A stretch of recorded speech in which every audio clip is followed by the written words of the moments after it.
नमस्कार। मैं आचार्य सूरज कुमार। संस्कृत सूरज के इस चैनल पर आपका एक बार फिर से स्वागत है। पिछले वीडियो में हमने पढ़ा अध्याय 1 से अध्याय 6 तक। अध्याय 6 कुछ अधूरा रह गया था, वहाँ से शुरुआत करेंगे और इस वीडियो में कोशिश करेंगे कि पूरा 15 पार्ट जो है पीयूषम का वर्ग 9 का वो कंप्लीट हो जाए। अगर कुछ रह जाएगा तो पार्ट 3 भी लाएंगे। क्रमशः वर्ग 10 का, फिर स्नातक का स्तर और फिर व्याकरण का भी रहेगा। आप लोग वीडियो देखिए और अपना तैयारी को पूर्ण कीजिए कि 2 दिन बचा हुआ और परीक्षा 2 दिन में आप इतने तैयार हो जाइए कि परीक्षा में अगर 100 प्रश्न आता है संस्कृत का 100 में से 100 प्रश्न आप हल करके आएँ और सही हल करके आएँ। तो शुरू करते हैं आज का ये वीडियो। पिछले वीडियो में हम लोगों ने यहाँ तक पढ़ा था, आज शुरू करते हैं इससे आगे। प्रश्न है 2 का क, पर्यावरणस्य किम स्वरूपम। तो भूमि, जलम, वायु, अंतरिक्षम, पशु, तृणम, साम्यम एतेषां पर्यावरणस्य स्वरूपम। ठीक है। औषधयो देव्यः कुत्र कथं च स्तुत्यन्ते। तो संस्कृत काव्येषु प्रकृतेः केषाम् उपदानानां वर्णनं भवति। तो ऋतु, सागर, नदी, सूर्योदय, संध्या, चंद्रोदय, ये सब का संस्कृत काव्य में आपका वर्णन मिल जाएगा, हर एक लगभग महाकाव्य में। वृक्षारोपणम पुण्यम कथम। तो ग्रीष्म तपेन संतप्तस्य रक्षां वृक्षाः कुर्वन्ति, इत्थं वृक्षारोपणम पुण्यम भवति। कालिदास मतेन वसन्ते किं भवति। तो इसको देखिए, कालिदास मतेन वसन्ते सर्वां प्रकृति शोभनतरा भवति। तो ये इस पाठ का आपका प्रश्न सेशन था। आते हैं अगले पाठ पे।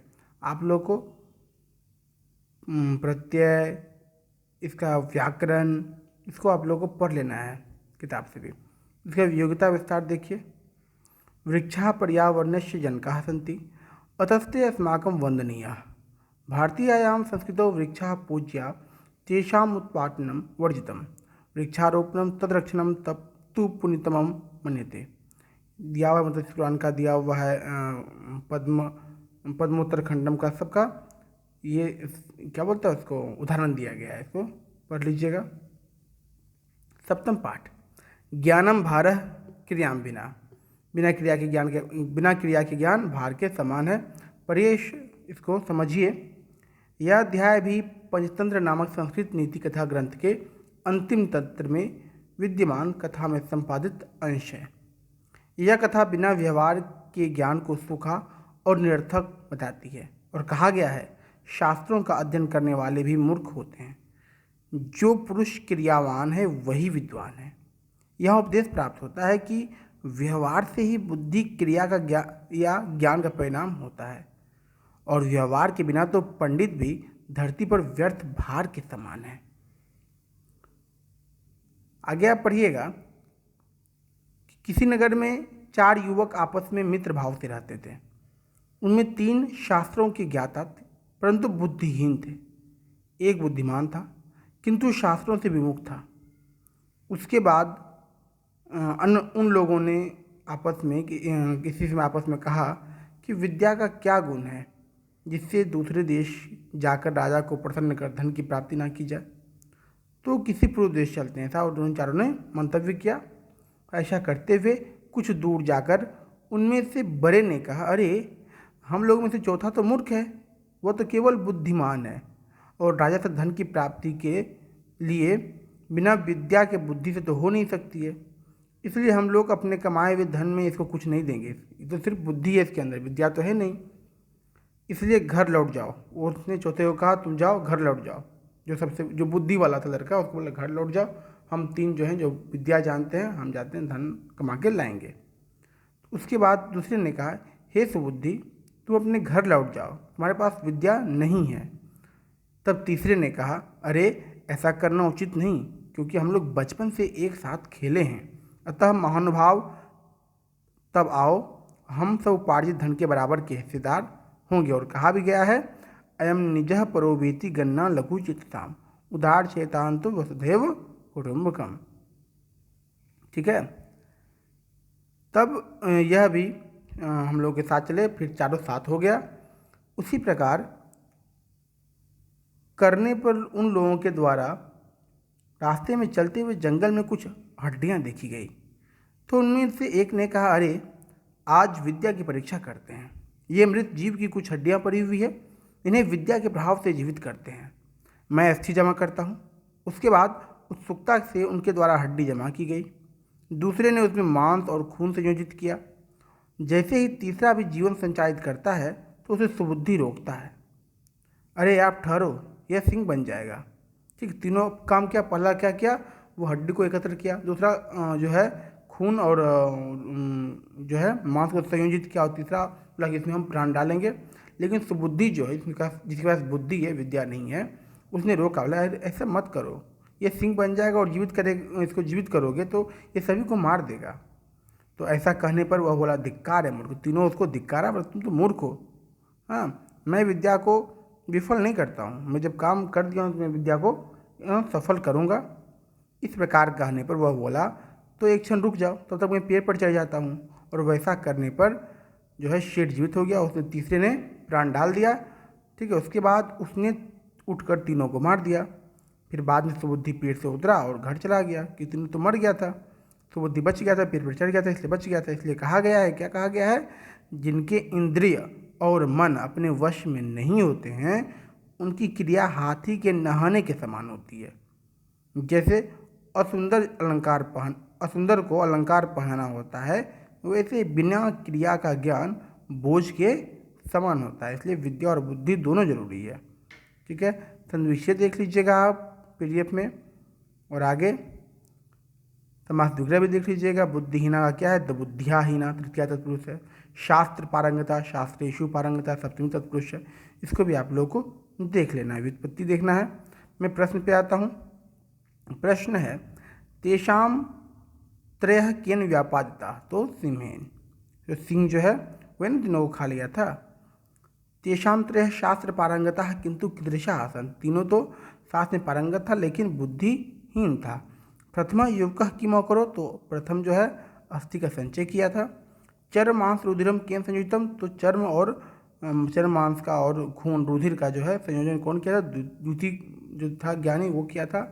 चतुर्थ वृक्षात वर्तियम कुत्र गता। चतुर्थ जो लड़का था वो वृक्ष से उतरने के बाद कहाँ चला गया, तो गृहम चला गया, घर की ओर चला गया। अयम निजः परः वा इति कस्य गणना भवति। अयम निजः परः वा इति लघुचेतसं गणना भवति, लघुचेतसः गणना भवति। विद्यायाः का उत्तमा, तो विद्यायाः बुद्धि उत्तमा। त्रयोपि केन व्यापादिता, तो त्रयोपि सिंहेन व्यापादिता। मार्गाश्रिते हिते अटव्याम कानि दृष्टानि, तो मार्गाश्रिते तैतव्याम मृतस्य व्यवस्थानि दृष्टानि। किम सिंह वन्यपशु अस्ति, तो आम सिंह वन्य पशु अस्ति। क्या सिंह वन पशु है? हाँ, सिंह क्या है, वन पशु है। संविच्छेद देखना है, समास विग्रह देखना है, प्रकृति प्रतिभाग को भी देख लेना है। ठीक, इसका योग्यता विस्तार समझिए। इस पाठ के अंत में एक पद्य है जिसमें ज्ञान और व्यवहार का संबंध दिखाया गया है। हाथी के स्नान का दृष्टांत है कि उसे अच्छी तरह कोई भी नहला दे परंतु वो फिर पुनः धूल में लौटने लगता है, या सिर पर धूल अपनी सूंड से फेंकना शुरू कर देता है। स्नान उसके लिए व्यर्थ हो जाता है। तो जिन लोगों के मन और इंद्रिय वश में नहीं रहते, हाथी के समान जो मनमाना करते हैं, उन्हें ज्ञान मिलना व्यर्थ है। उसका उपयोग वो नीचा दिखाने में ही करेंगे। जैसे आजकल लोग कुछ मित्र ग्रुप में ऐसा कर रहे हैं।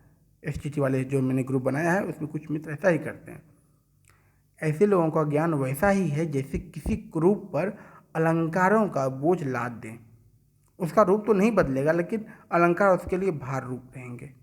ठीक है, इस कहानी का ये मेन सारांश योग्यता विस्तार है। अष्टम पाठ पे आइए। अष्टम पाठ है नीति पद्यानि।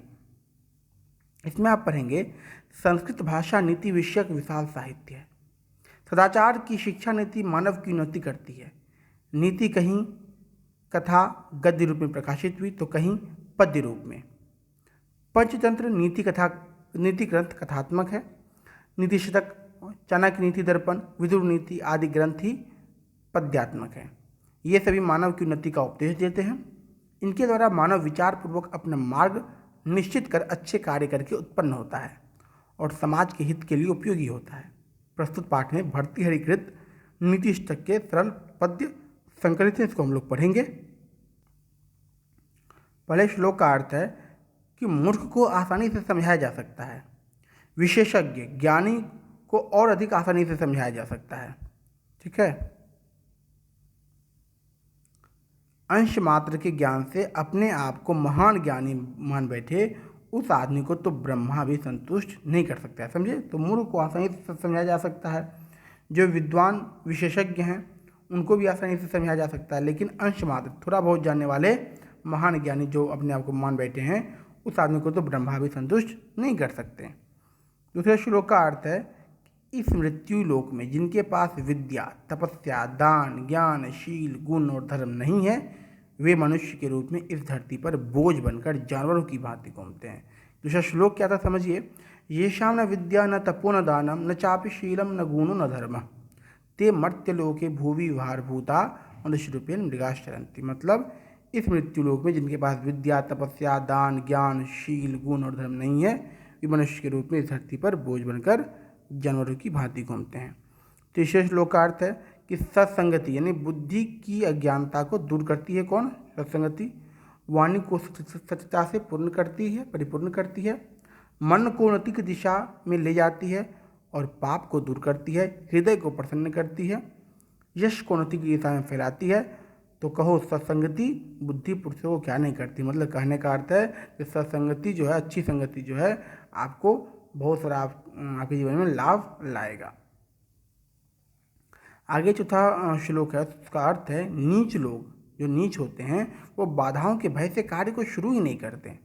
बीच वाले लोग कार्य को शुरू करके बाधा आने पर बीच में छोड़ देते हैं, लेकिन उत्तम लोग जो हैं वो कार्य को शुरू करने पर बाधाओं से बार बार पीड़ित होते हुए भी उससे पूरा किए बिना नहीं छोड़ते हैं। इसलिए आप लोग एसटीटी की परीक्षा फिर रद्द हो, फिर एग्जाम हो, फिर रद्द हो, फिर एग्जाम हो, जब तक होते रहे तब तक आप लोग लड़ते रहिए, क्योंकि आप लोग उत्तम पुरुष में से हैं, उत्तम छात्र में से, उत्तम शिक्षक में से हैं। पांचवें श्लोक का अर्थ है नीति में निपुण लोगों की निंदा करें या स्तुति करें या उनकी इच्छा अनुसार धन आए अथवा चला जाए, आज ही मृत्यु आए या एक युग के बाद आए, बुद्धिमान लोग फिर भी अपने न्याय के मार्ग से विचलित नहीं होते हैं। छठे श्लोक का अर्थ है शेर का बच्चा भी हाथियों के मध्य से पूर्ण गंड स्थलों मतलब चीर फाड़ करने के लिए पर आक्रमण करता है। मतलब शेर का बच्चा भी है, फिर भी वो हाथियों पर आक्रमण करता है। इन शक्तिशालियों का यही स्वभाव है। तेज के कारण आयु निश्चित ही नहीं होती। ठीक है। अगर आपके अंदर सीखने की इच्छा है, कुछ नया करने की इच्छा है, तो आपके ऊपर आयु क्या है आपका ये डिपेंड नहीं करती, ये मायने नहीं रखता है। ठीक है। आपके अंदर तेज क्या है, वो स्वभाव क्या है आपका, वो मायने रखता है। सातवें अर्थ का श्लोक का अर्थ है कि दुष्ट की मित्रता दिन की पहली छाया के समान शुरू में बड़ी होती है। जो दुष्ट होते हैं उसकी मित्रता तो छाया के समान शुरू में बड़ी होती है, फिर क्रम में क्षय होती हुई छोटी होती जाती है, किंतु सज्जनों की मित्रता इससे अलग है, पहले कम और बाद में बढ़ती हुई प्राप्त होती है। ऐसा सज्जनों की मित्रता में, इसलिए सज्जनों से मित्रता करनी चाहिए। आठवें श्लोक का अर्थ है महात्माओं की प्रकृति यानी स्वभाव से यही सिद्ध होता है कि उनका विपत्ति में धैर्य, उन्नति काल में क्षमा, सभा में वाणी की चतुरता यानी वाक्पटुता, युद्ध में पराक्रम, यश में विशेष रुचि और शास्त्र में लगाव होता है। इसका अभ्यास कीजिए। प्रश्न का प्रश्न ये है मनुष्य रूपेण के मृगाश्चरन्ति। उत्तर आप देख पा रहे होंगे, इस साइड में दिया भी हुआ है, मैं टिक भी कर देता हूँ उत्तर पे। ये शाम न विद्या न तपः न दानम न शीलम न गुणम न धर्मम च भवन्ति ते मनुष्य रूपेण मृगाश्चरन्ति। के भूवि भारभूता सन्ति। तो का उत्तर ही आपका सेम है। विघ्न विहिता प्रारब्ध के विरमन्ति। तो विघ्न विहिता मतलब कि जब विघ्न आता है तो शुरू में तो मध्य जन जो है वो काम को छोड़ देते हैं, काम शुरू तो करते हैं लेकिन विघ्न के डर से फिर छोड़ देते हैं। न्यायात् पथ की न प्रविचलन्ति। तो धीरा न प्रविचलन्ति। जो न्याय के पथ पे जो धीर हैं, जो वीर हैं, वो न्याय के पथ से डिगते नहीं हैं, हटते नहीं हैं। महात्मा नाम विपत्ति किम लक्षणम भवति। विपत्ति च धैर्यम अभ्युदय क्षमा सदसी वाक्पटुता युद्धि पराक्रम। मतलब ये सब अभी मैंने बताया था, उनका लक्षण होता है, अच्छे लोगों का पहचान होता है। आगे प्रश्न है, कदा सिंह शिशुरपि निपतति। जो सिंह का बच्चा है वो मदमलिन कपोल भित्तिषु, मतलब हष्टपुष्ट जो है हाथी को भी चीर फाड़ने का ये जज्बा रखता है। कौन? सिंह के बच्चे भी। मर्त्यलोके भूवि भार भूता के संति, तो येषां न विद्या तपः न शीलम न गुणम न दानम न धर्म च भवन्ति ते मर्त्यलोके भूवि भार भूता संति। का धियः जाड्यम हरति, तो सत्संगति धियः जाड्यम हरति। चेतः क प्रसादयति, चेतः सत्संगति प्रसादयति। दिक्षुकृति का तनोति, आपकी जो है सत्संगति से आपका जो है यश चारों ओर फैलता है। महात्मा नाम किम लक्षणम अस्ति, विपत्ति च धैर्यम अभ्युदय क्षमाम सदसी वाक्पटुता। इससे मैंने ऊपर में भी करवाया हुआ था अंग प्रश्न में, ये है। प्रश्न आगे देखिए,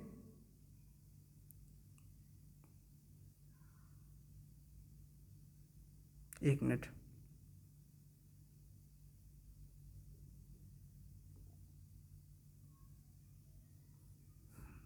रुकिएगा।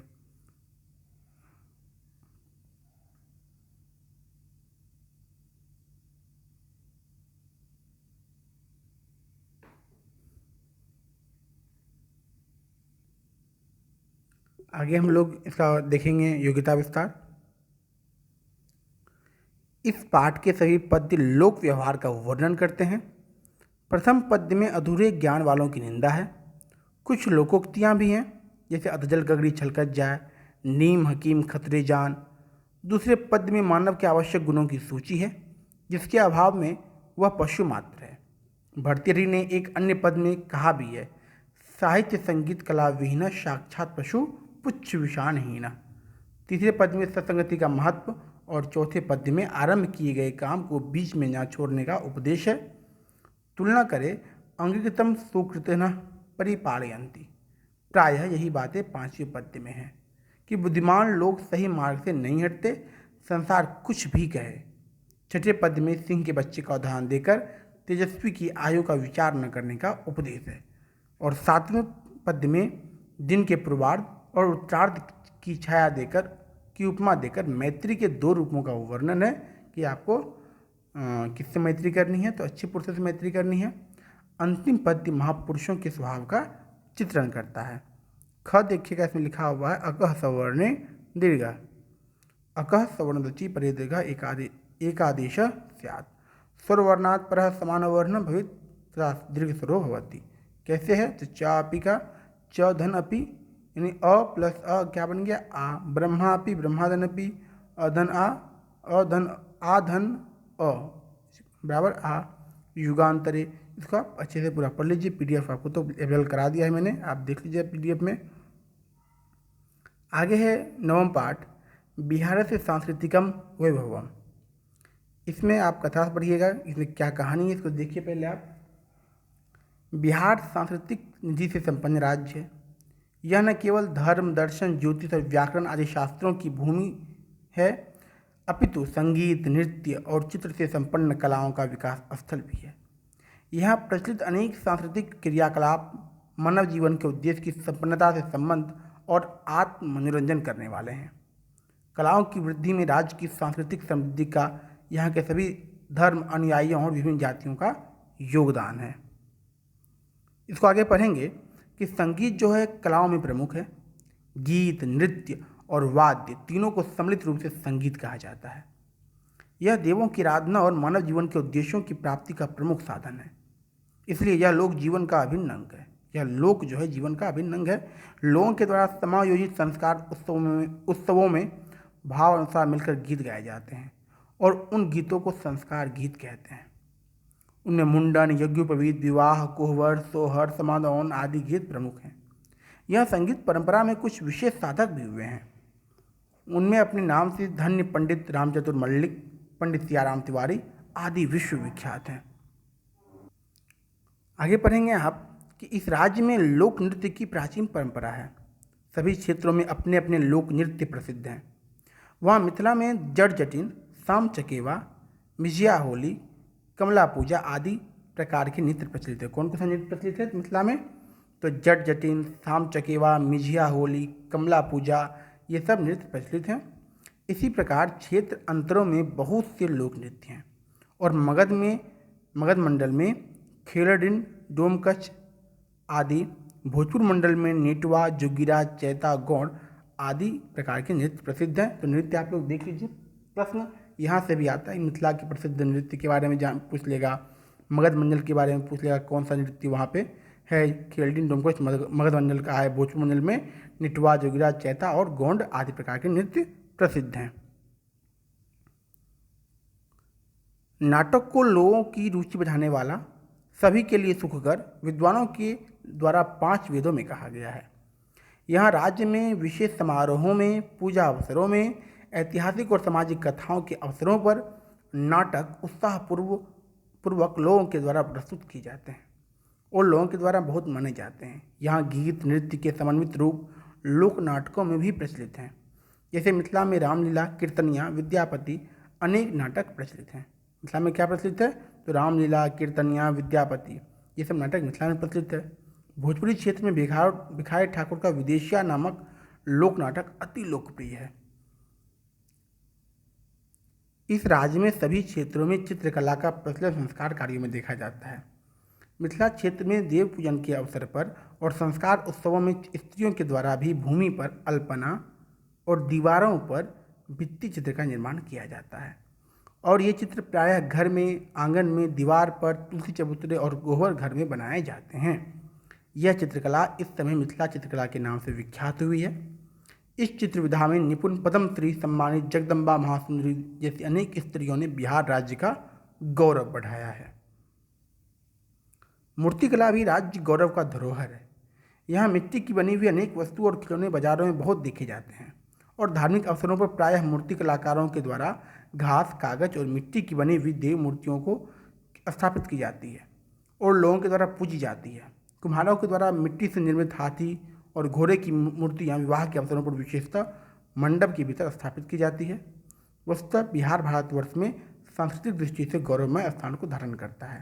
तो इस पाठ में सबसे पहले आपने संगीत के बारे में पढ़ा, फिर आपने नृत्य के बारे में पढ़ा, ठीक है, और फिर चित्र के बारे में पढ़ा और फिर आप मूर्तिकला के बारे में पढ़े आप लोगों ने। इसके बाद आप अभ्यास कीजिए प्रश्न का। प्रश्न है कलासु प्रमुखम किम? तो संगीतम। मैं टिक कर देता हूँ इसको।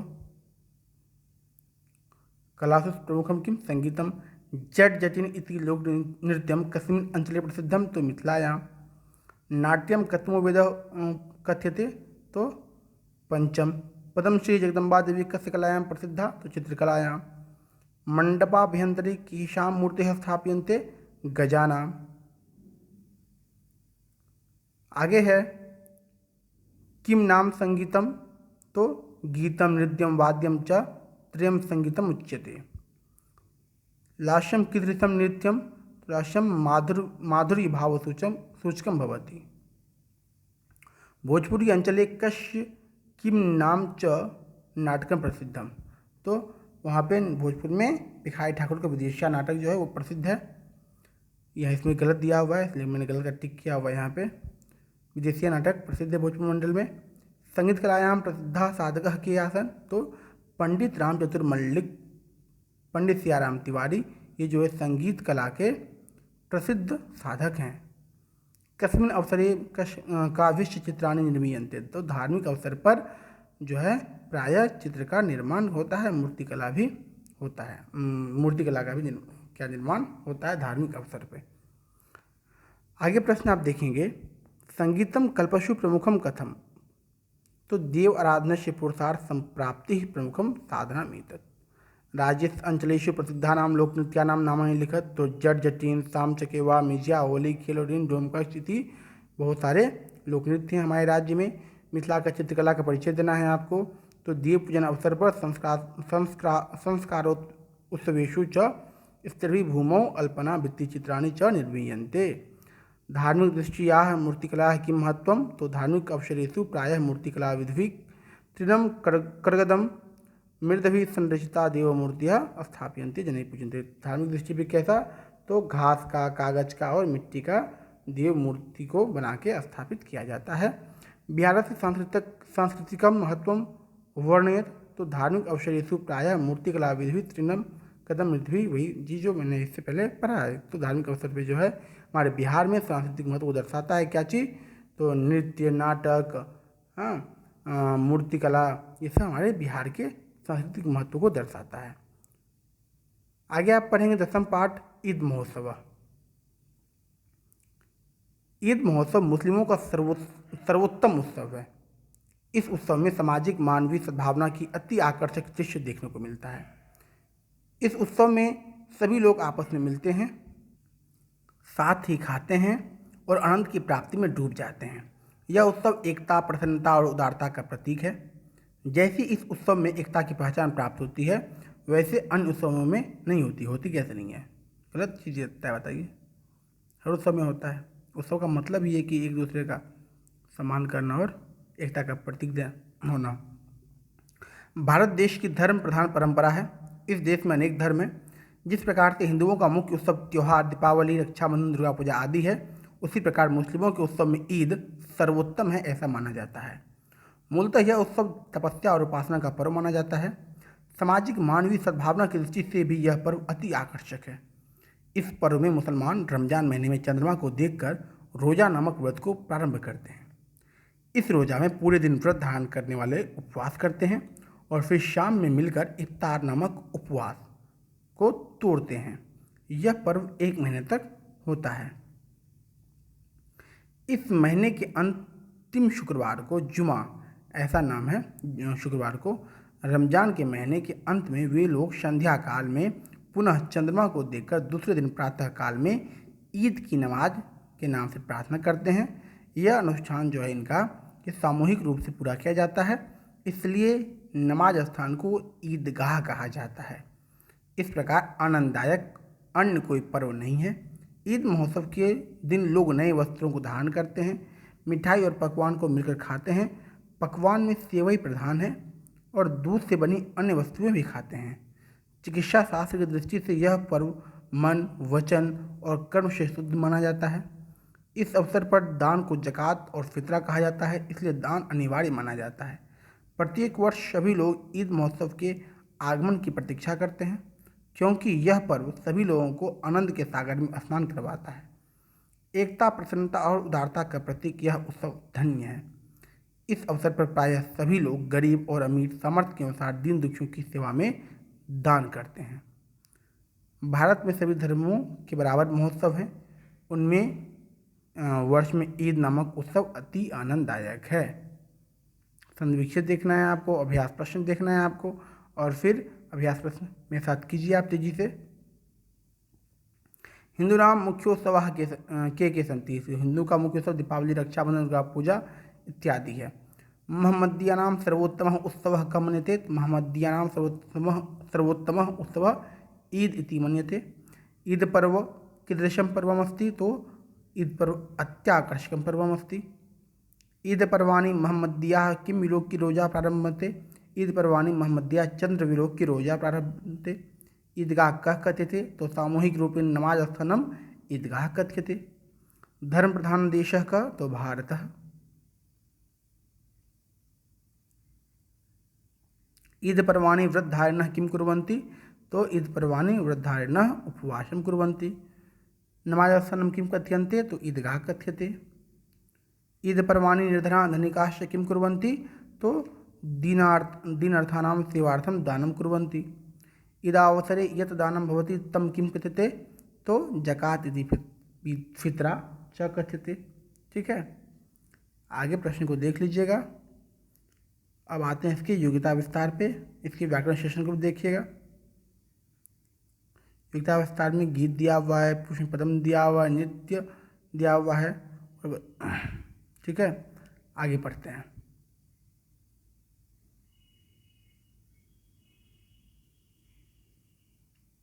अगला पाठ है आपका 11वां पाठ ग्राम्य जीवनम। यह पाठ आधुनिक जीवन की विषमता और विडंबना को दर्शाता है। पहले सभी जगह ग्रामीण जीवन की प्रशंसा में विशाल साहित्य की रचना हुई, लेकिन भौतिक जीवन के विकास के साथ ग्रामीण जीवन की समस्याएं बढ़ती गई, जो उपेक्षा करने योग्य नहीं है। शहरी जीवन की ग्रामीण जीवन वहाँ के निवासियों को अब अच्छा नहीं लगता है, इसलिए वर्तमान जीवन की विषमता को लेखक ने इस लेखन में दर्शाया है और हम लोगों को क्या करना चाहिए यह भी प्रतिपादित किया गया है। आगे है कि हमारे देश में लोग गांव और शहरों में निवास करते हैं। गांव की संख्या नगर की अपेक्षा निश्चित अधिक है। नगरों की संख्या तो क्रमशः बढ़ती है, लेकिन गांव की संख्या में वैसी वृद्धि प्राप्त नहीं हुई है। इस समय जो नगर यानी शहर के निवासी हैं, पुराने समय में वे लोग गांव में रहते थे। आज भी कुछ लोग अपने गांव से संबंध निर्वाह कर रहे हैं।